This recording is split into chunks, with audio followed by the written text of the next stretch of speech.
Donc je m'appelle Hervé Schubert et je suis le secrétaire départemental du syndicat SN Presse FO 22, donc le syndicat Force ouvrière pour l'enseignement supérieur et la recherche. Je suis professeur à l'ENSAT et je suis ici au titre de la délégation des personnels et des étudiants de l'IUT de Lannion. Cette délégation, donc constituée de 4 collègues et de 2 étudiants, a été nommée, désignée lors d'une précédente AG. Et c'est dans ce cadre-là que je suis présent aujourd'hui pour défendre les revendications des collègues, à savoir qu'il y ait la publication de tous les postes de fonctionnaires à la rentrée prochaine, qu'il y ait le renouvellement de tous les postes de contractuels à la rentrée prochaine et qu'il y ait le retour à une dotation financière de la part de l'université qui soit identique à ce qu'elle était avant la période de l'austérité. Parce que quand on additionne les suppressions de postes et les baisses de dotations financières, c'est inévitablement la voilure en termes d'enseignement qui en prend un coup, c'est-à-dire moins de possibilités d'heures d'enseignement et donc les programmes pédagogiques nationaux qui ne sont plus respectés et donc c'est les étudiants qui en pâtissent. Alors en fait l'austérité, donc elle a démarré en 2013 dans les universités et l'austérité s'est traduite par des postes gelés. Mais maintenant, les gels des postes s'est fait par, on va dire, effet d'aubaine en fonction des départs à la retraite. Et à l'IUT, jusqu'à présent, ça n'avait pas été d'une violence comme ça l'a été en cette rentrée. À l'ENSAT, par exemple, ça a été violent en 2013. Et donc, les gels de postes ont commencé à l'université à partir de 2013, 2014. Bon, mais de 2013 jusqu'à 2015, les effectifs à l'IUT ont légèrement augmenté. 2016, encore une petite augmentation. Et à partir de 2016, ça n'a jamais cessé de diminuer. Donc 2017 et puis 2018. Et donc forcément à la rentrée prochaine.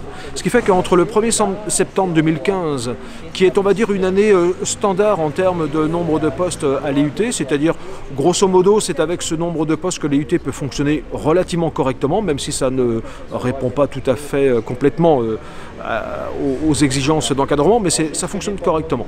Eh bien, depuis ce 1er septembre 2015 jusqu'au 1er septembre 2019, ça sera plus de 13% des postes qui seront supprimés si le plan du président est effectivement mis en place.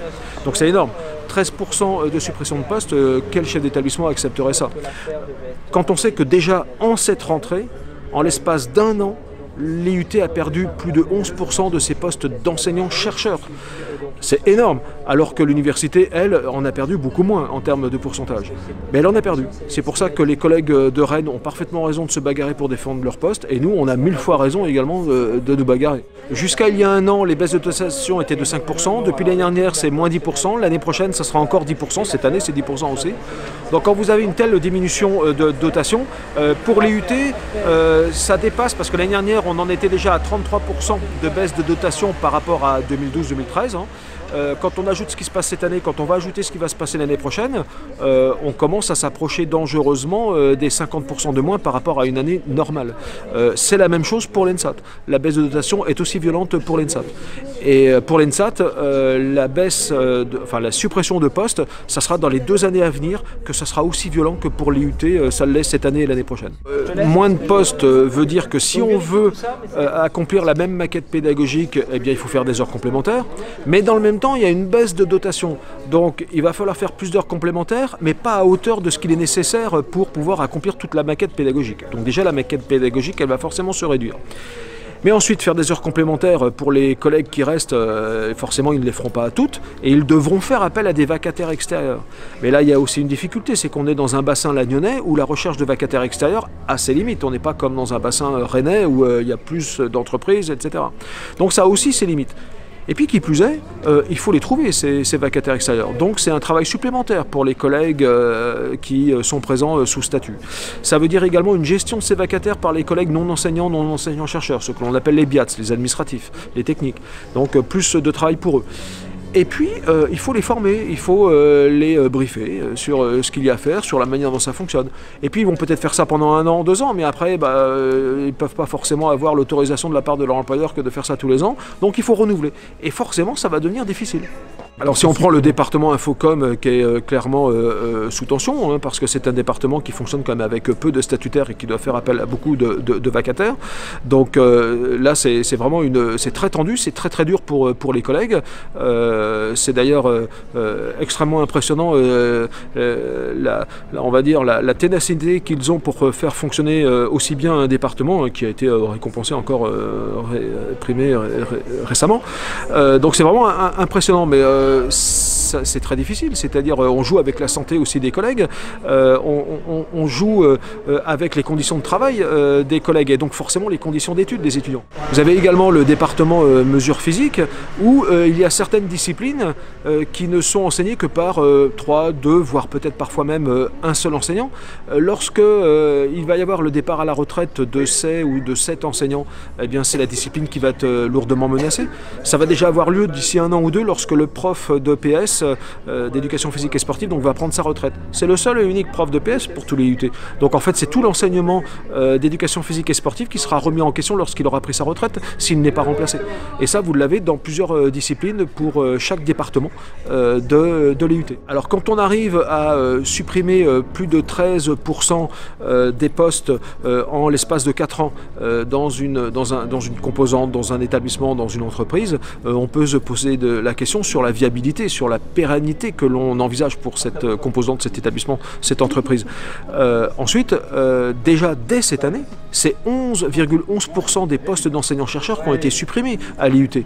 Plus de 11% des postes d'enseignants-chercheurs. Donc c'est clairement aussi la capacité de recherche qui vient en plus de la capacité d'enseignement qui est impactée, qui est diminuée, qui est lourdement diminuée. Donc pour les étudiants, eux, ils voient tout de suite les enseignements, mais les laboratoires de recherche, eux, pour les laboratoires de recherche, ce sont les forces vives qui font fonctionner les laboratoires de recherche qui comptent. Et ça se voit peut-être moins de l'extérieur, mais 11% de diminution de postes d'enseignants-chercheurs, c'est énorme pour les laboratoires. Le président, bien qu'il ait mis en place son plan de modernisation et de développement qui a entraîné les plans sociaux que l'on connaît à la rentrée dernière, là, eh bien, de l'aveu même du président, les déficits s'accroissent et s'aggravent. Donc on peut dire que finalement, il ne maîtrise pas bien la boutique. En fait, ce qu'il faut avoir à l'esprit, c'est que depuis qu'il y a l'autonomie des universités, depuis que la masse salariale a été transférée, lorsque ceci a été fait, ça a été énorme comme impact pour les universités. Les universités ne disposaient pas des moyens en personnel pour gérer une telle masse salariale. C'était la multiplication par 2 des budgets d'université. Elles ne disposaient pas des moyens en personnel pour cela. Elles ne disposaient pas des outils informatiques pour cela. Et ensuite, au moment où l'autonomie a été mise en place, les calculs effectués par l'État en termes de dotation, eh bien, étaient calqués sur la situation à un instant T, mais n'étaient pas remis à jour chaque année en fonction du vieillissement des fonctionnaires, le fait qu'ils coûtent plus cher puisqu'ils progressent dans leur carrière, etc. Donc, mettre en cause la gouvernance de l'université, ce serait voir les choses par le petit bout de la lorgnette. C'est vraiment fonctionnel, structurel et lié à l'autonomie des universités, à l'austérité, au manque de moyens accordés par le ministère. Et donc, d'ailleurs, c'est comme ça qu'on a fini l'entrevue avec la sous-préfète, c'était de lui dire qu'il y a plusieurs leviers de résolution de la problématique qu'on évoque, aussi bien pour l'université de Rennes globalement que pour l'IUT et que pour l'ENSAT pour les 2 années à venir. C'est premièrement l'application pleine et entière et concrète de l'article L713-9 du Code de l'éducation. Qu'est-ce que cet article? C'est l'article qui régit les composantes dérogatoires des universités. Jusqu'en 1994, les directeurs de ces composantes dérogatoires, IUT comme ENSAT, négociaient directement avec le ministre les moyens nécessaires à leur bon fonctionnement. Depuis 1994, ça n'est plus le cas.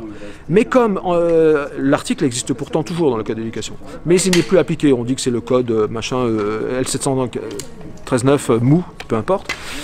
Depuis 1994, il n'est plus appliqué aussi clairement. Ça veut dire quoi? Ça veut dire que de 1994 jusqu'à l'austérité en 2012, il y aurait pu y avoir des problèmes. Il n'y en a pas eu, pourquoi? Parce qu'il n'y avait pas de politique d'austérité et il n'y avait pas encore l'autonomie des universités. À partir de 2013, l'autonomie s'applique pleinement, l'austérité s'applique pleinement. Et là, les présidents d'université regardent de plus près l'argent qu'ils reçoivent du ministère et se disent « Ah, mais moi, dans mon université, Il y a les IUT là, ils sont quand même beaucoup dotés. Les écoles d'ingénieurs, elles sont quand même beaucoup dotées, beaucoup avec des guillemets, parce qu'elles sont dotées au regard de leurs obligations, en termes de taux d'encadrement, en termes de taille de groupe, en termes de nombre d'enseignements. On ne peut pas comparer des UFR de philo, des UFR de maths avec une école d'ingénieur en IUT.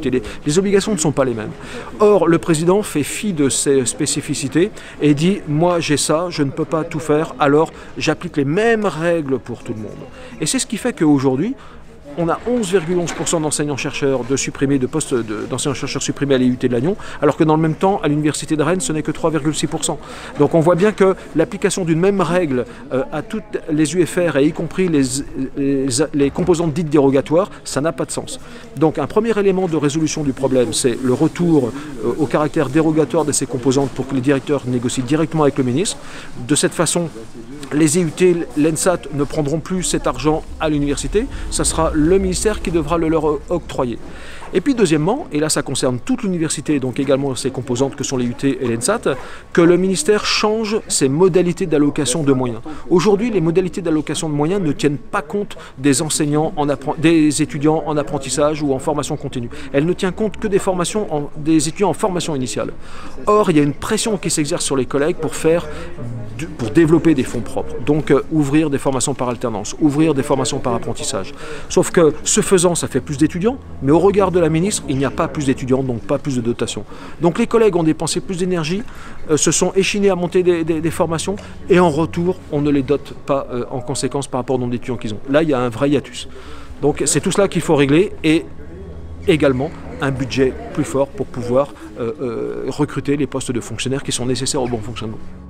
Les organisations syndicales à Rennes ont pour projet, et ça va se concrétiser aujourd'hui, ont pour projet de convoquer une assemblée générale des personnels et des étudiants donc à la rentrée. On ne sait pas encore quelle va être la date qui va être fixée, ça va sans doute se discuter aujourd'hui à Rennes.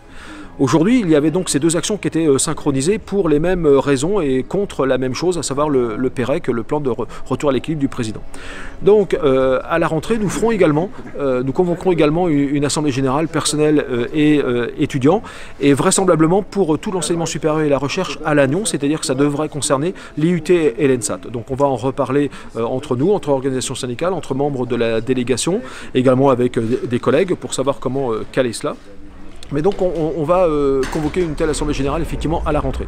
Et ça sera aussi l'un des objets de la discussion et des échanges dans cet AG, en tout cas que moi je proposerai, c'est de s'organiser, tous les membres de l'AG, pour se répartir les tâches. C'est-à-dire qui ira voir LTC, qui ira voir tel élu, qui ira voir tel industriel, etc. Pour que effectivement tous les relais locaux viennent en appui à notre démarche, non pas pour que la résolution de notre problème et la satisfaction de notre revendication se fasse à l'échelle territoriale, ça il ne faut pas rêver, si c'était le cas, ça voudrait dire que si nous on gagne territorialement ici, ça voudrait dire que ce serait au détriment d'une autre composante. Alors nous ne sommes pas sur ce terrain-là, nous voulons que tout le monde gagne et que personne ne perde. Et pour ça doit se résoudre à l'échelon national. Si on réussit à obtenir plus pour nous nationalement, en aucun cas ça ne doit se faire au détriment de quelqu'un d'autre. Donc pour cela, ça ne peut se régler qu'au niveau du ministère. Et si il peut y avoir tous les relais locaux que sont les élus, que sont les collectivités donc territoriales, que sont les industriels, etc., qui viennent en appui à cette demande, qui agissent dans ce sens vis-à-vis du national, alors on est preneur effectivement et ça ne sera que positif pour les collègues et les étudiants. Il faut que vous sachiez que la dotation de l'Université de Rennes a baissé de 25% en 5 ans. Il faut que vous sachiez que les heures complémentaires ont augmenté de 20% en 5 ans. Il faut que vous sachiez que le nombre d'étudiants est resté constant durant ces 5 ans, aux alentours de 800. Il faut que vous sachiez que les BIATS, nous en avons perdu 21%. Et en ce qui concerne les enseignants, il n'y a plus que 82 personnes, on a connu des effectifs à plus de 90. Inévitablement, à un moment donné, et le plus tôt sera le mieux, des individualités devront se manifester, devront s'exprimer par rapport à cela. Que ce soit des élus, que ce soit des industriels, que sais-je, il devra y avoir une expression à ce sujet-là. Dans l'ordre des choses, ça va être d'abord des enseignements, des heures d'enseignement qui vont être supprimées pour les étudiants, donc les étudiants vont être menacés au premier chef. Au deuxième chef, ça va être des disciplines qui vont disparaître. Au troisième chef, ça va être des départements qui vont être lourdement menacés. Et ensuite, ce sont les composantes. C'est ça l'empilement de l'enchaînement des causes à effet de ce plan du président de l'université de Rennes 1, dont je rappelle encore qu'il est sous tutelle de la rectrice, que c'est donc la rectrice qui lui impose de faire ce plan, et elle-même, cette rectrice, c'est au compte du ministère, puisque la rectrice est l'équivalente de la sous-préfète ici. Par rapport à l'État, la rectrice, elle, c'est par rapport au gouvernement, au ministère. D'accord. Donc vous comprenez que à Rennes, ils ont raison de se bagarrer, et nous, on a plus que raison de nous bagarrer.